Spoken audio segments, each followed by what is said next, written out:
On est sur ma chaîne, mais c'est toi qu'on voit en premier. Et oui, c'est toi le bon chaton, c'est toi. Hey, hey, je suis Aska, et aujourd'hui, on va faire de la gouache. Le but de cette vidéo n'est pas d'être qualitative, mais juste d'exister. On va faire un dessin, espérer que ce soit un minimum qualitatif, et puis pour le reste, eh bien, on verra bien. Hein. Les premières étapes d'une gouache, je ne vais pas vous faire l'affront de vous les expliquer, mais pour le bien de cette vidéo, disons simplement les énumérer. On met des couleurs vaguement pertinentes sur sa palette, et on fait un sketch. Ici, mon idée, ce sera plutôt de faire une ferme, au milieu d'un champ, au milieu de la forêt, un peu perdu. Simplement parce que, je suis actuellement à Lyon, il fait chaud, et j'ai pas spécialement envie de penser à la canicule, la vie, ce genre de choses.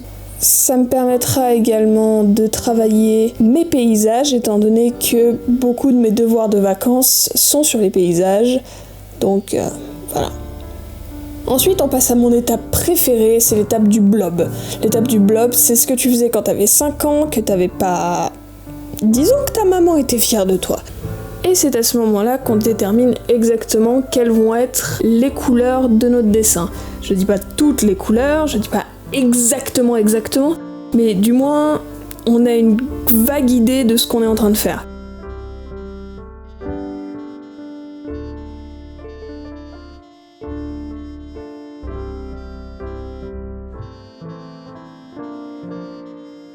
Ici, nous remarquerons quand même 2 erreurs, c'est-à-dire la couleur du toit et la couleur de l'herbe qui sont vraiment pas adaptées. Je vais passer littéralement ma vie à couvrir derrière. Mais bon, c'est comme ça, on peut pas toujours être parfait, il faut accepter ses erreurs. Et ensuite, on passe à l'étape la plus longue, mais quelque part la plus satisfaisante, c'est-à-dire faire le dessin en lui-même. On commence par le background. Ça me paraît évident, il y en a qui font autrement, moi c'est ma seule façon que j'ai jamais appris de travailler. Les nuages sont plutôt bien réalisés si je me permettrais l'expression. Mais je n'ai pas réussi à les reproduire après, donc je ne saurais pas vous expliquer exactement comment j'ai fait. Si vous y arrivez, tant mieux, si vous y arrivez pas, tant pis, c'est pas mon problème. Par contre les arbres, des petits mouvements circulaires et pouf, c'est nickel. En vrai, il n'y a pas vraiment besoin de les détailler, le plus important c'est de commencer par uniformiser avant de faire du détail. En tout cas, si vous voulez avoir le même genre de rendu que le mien, c'est-à-dire que vous commencez d'abord à faire une grande ombre sur toutes les arbres, une grande lumière sur toutes les arbres, avant de commencer à distinguer les arbres les uns des autres, et avant de faire, comme vous le verrez, est-ce que je le fais ? Je suis même pas sûre que je le fais. Mais je crois que je fais des petits points de lumière particuliers pour indiquer qu'il y a des arbres différents à côté. Ça, ce sont des choses qu'on fait après avoir uniformisé. Encore une fois, si vous voulez avoir le même style que moi, sinon vous en battez les couilles.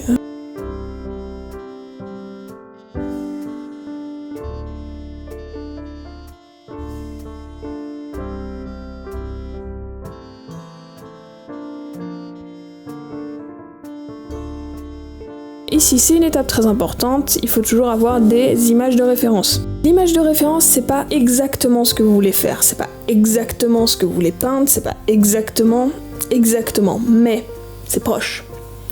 Donc ici, par exemple, je dessine un champ de blé, qu'est-ce que je fais comme recherche ? Des plantes messicoles. Oui, comme ça a pas l'air. Mais je te jure, les plantes messicoles, c'est un rapport. Les plantes messicoles, c'est avant qu'on utilise des pesticides Non, pas des pesticides, les pesticides c'est pour les insectes. Des herbicides dans les champs de blé pour éviter que, y ait de la concurrence, tu comprends ? Avant qu'il y ait ces herbicides dans les champs de blé, il y avait des plantes qui poussaient avec le blé, notamment les bleuets, des coquelicots et... je sais pas, une qui ressemble à des marguerites, casse pas un peu les couilles. Et le terme utilisé pour décrire ces plantes, c'était les plantes messicoles. Et oui, mon gars. Et du coup, pendant que j'étais en train de divaguer, j'ai même pas eu le temps de vous expliquer comment faire ce champ de blé. Du coup, c'est très simple, on fait des petits traits verticaux dans un mélange de blanc, ocre et marron, un peu éparpillé random, Bien sûr, plus de marron aux endroits où il y a des ombres, plus de blanc aux endroits où il n'y a pas les ombres, mais globalement c'est un mix. Après, on laisse sécher. Après, on fait des petits points avec un pinceau fin plus ou moins tordu. Et après on dab, make your paint fab. Pour rajouter les fleurs dans les champs. Et après on fait le bosquet. Et oui, le bosquet est encore un mot utilisé. Bravo, félicitations. Donc oui, le bosquet, qui est fait quasiment exactement comme les arbres du fond, très honnêtement. Sauf qu'ici, au lieu de faire des petits cercles avec le pinceau pour définir différentes masses, on fait des petits traits ovaloïdes, disons, pour faire des feuilles, des masses plus courtes. On s'en sait rien. Et la barrière, la barrière c'est des traits marrons, verticaux et vaguement de travers. Vous allez y arriver, je crois en vous n'avez pas besoin d'explication pour ça. Le barbelé, peut-être que vous auriez eu besoin d'explication, mais j'ai oublié de filmer, donc vous en aurez pas, et puis c'est comme ça. Ensuite, qu'est-ce que je veux expliquer? Parce que, voilà, j'explique rien du tout.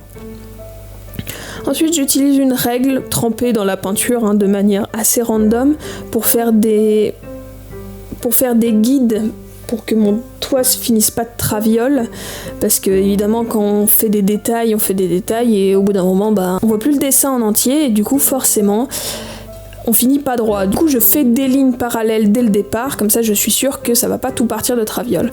Ensuite je colorie des tuiles de couleurs un peu random, vous avez bien vu. Et ensuite, on recommence l'étape du dab, et cette fois avec du vert sur le bas des tuiles et du blanc sur le milieu. Le vert pour la mousse, le blanc pour la poussière.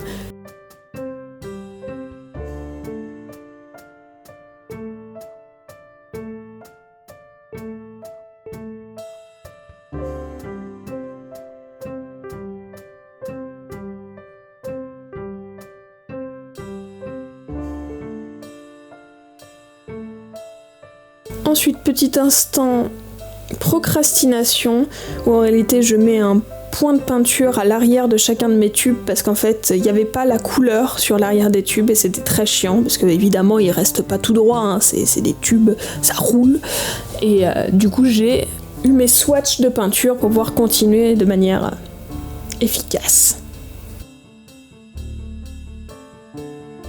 Ensuite, j'utilise de manière vaguement intelligente l'outil numérique. Effectivement, c'est bien plus facile de recopier un pan de toit sur un autre et de planifier une façade sur Procreate que de le faire en réalité, se rendre compte qu'on a perdu 2 heures de notre vie, pleurer, abandonner et jamais sortir de vidéo YouTube. Du coup, j'ai fait un plan sur Procreate, ça m'a plu. Du coup, j'ai seulement perdu 10 minutes de ma vie à faire ça sur Procreate. Faut faire ses choix parfois. Cependant, malgré le fait que j'ai planifié la façade de la maison, je trouve que finalement, dans le rendu définitif de ma peinture, ça rend pas si bien que ça. Mais je sais pas exactement ce que j'aurais pu faire pour l'améliorer. Donc, à voir. Bon, là va falloir écouter Big Dum Dum parce que c'est le point important de cette œuvre. Oui, c'est une œuvre, appelez-moi Da Vinci si vous voulez. Moi, je vous explique. C'est l'herbe. Il y a littéralement les 2/3 du truc qui sont couverts en herbe, donc va falloir être au point. L'herbe, le plus compliqué, c'est la première couche. Il faut osciller un peu entre du vert, du marron, du jaune, pour obtenir un fond qui est suffisamment uniforme pour que ça ressemble à une prairie, mais en même temps pas trop pour que ça ressemble pas juste à un blob vert. Ensuite, là c'est bien plus facile, on fait des points blancs pour avoir des marguerites, ou des pâquerettes, faites vos propres choix. Je les détaille bien sûr plus au premier plan qu'à l'arrière. À l'arrière, c'est juste des points. Devant, j'essaye de détailler un poil plus les pétales. Et ensuite, des fleurs jaunes pour des pissenlits, parce que les pâquerettes et les pissenlits, c'est littéralement ce qu'il y a dans toutes les prairies. Les pissenlits, eux, je les détaille quasiment à chaque fois. On fait du coup ces fleurs-là, on repasse une couche de vert par-dessus, parce que bien évidemment on a des brins d'herbe qui passent devant les fleurs. Et ensuite, comme dernière couche, je rajoute des longs brins d'herbe jaunes comme séchés, parce que je les fais au pif. Pour ceux qui s'inquiéteraient de voir le chat tourner autour de moi pendant que je fais ça, la réponse est oui, il a déjà mis les pattes dedans. Et non, il s'est pas excusé. Et oui, quand je lui ai lavé les pattes à l'eau, il a hurlé à la mort comme si j'étais en train de l'assassiner.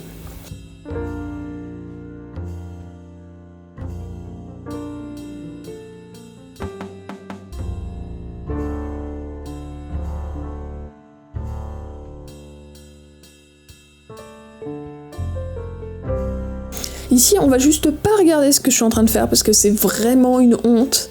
Non, vous êtes sûr, vous voulez voir? Ok, c'est votre propre choix, hein. Après tout, disons que j'ai un peu paniqué sur le chemin et que,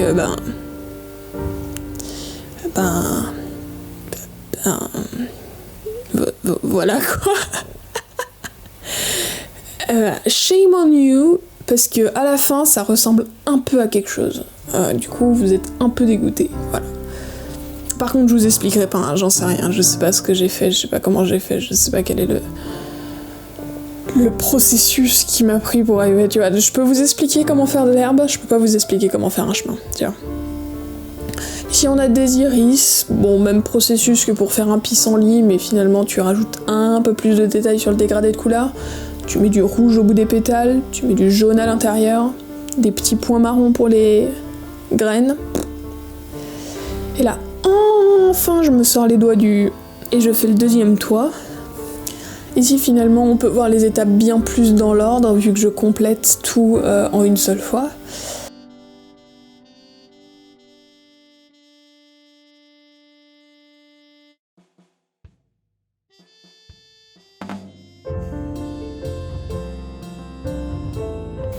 Et finalement, le tronc du tilleul, parce que oui, c'est un tilleul, j'ai décidé, il est blanc. Je suis pas bien sûre de moi sur ce coup-là. Je vais le rectifier un peu plus tard avec des petits bouts de vert, des petits bouts de jaune, comme si c'était de la mousse et du lichen. Mais très honnêtement, je suis pas très contente de ce tronc. Écoute, je peux être contente de mes arbres et de mon herbe, on peut pas être contente de tout. Les feuilles aussi sont pas si terribles, honnêtement. Je suis plutôt contente de ça. Ah, et ici, je rajoute une carotte sauvage. Alors pourquoi vous me direz-vous, je précise une carotte sauvage, c'est parce que j'ai une histoire amusante à propos des carottes sauvages. Enfin, amusante, tout est relatif. En fait, paraît-il que les carottes sauvages ont des feuilles qui sentent comme les carottes, mais qu'une plante qui ressemble comme 2 gouttes d'eau à la carotte sauvage, mais qui a les feuilles qui ne sentent rien, ce serait la ciguë, ou ciguë, ou cigogne, j'en sais rien. Vous savez, le même truc là, le poison, tout ça. Et d'ailleurs, ce serait pourquoi il faudrait pas manger des carottes sauvages, parce qu'en fait on peut confondre, tu vois, ce serait con. Mais du coup, j'ai jamais vérifié si c'était vrai. Oh, wait, si, j'ai vérifié si c'était vrai, c'est les footage qu'on voit depuis tout à l'heure.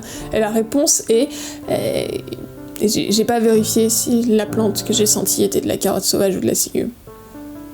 Et l'autre plante que j'ai sentie, c'est de la carotte pas sauvage. Mais la carotte pas sauvage a vraiment une odeur de feuille de carotte.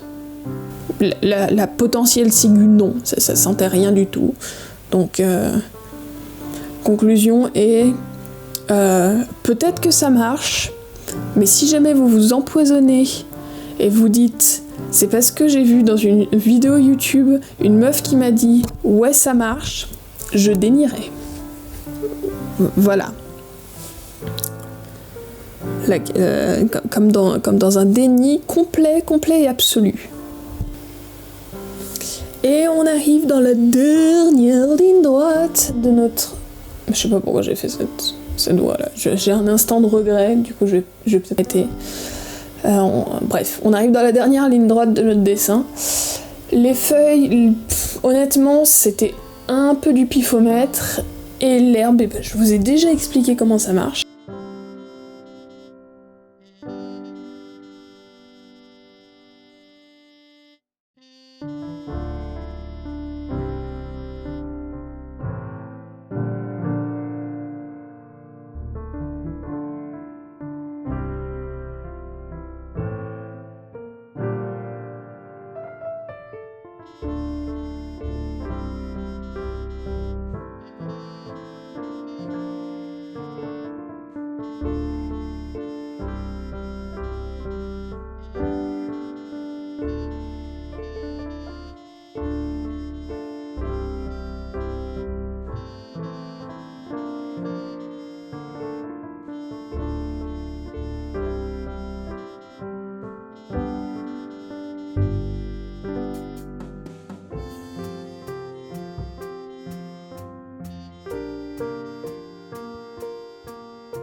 viens dire bonjour, chaton. Eh oui.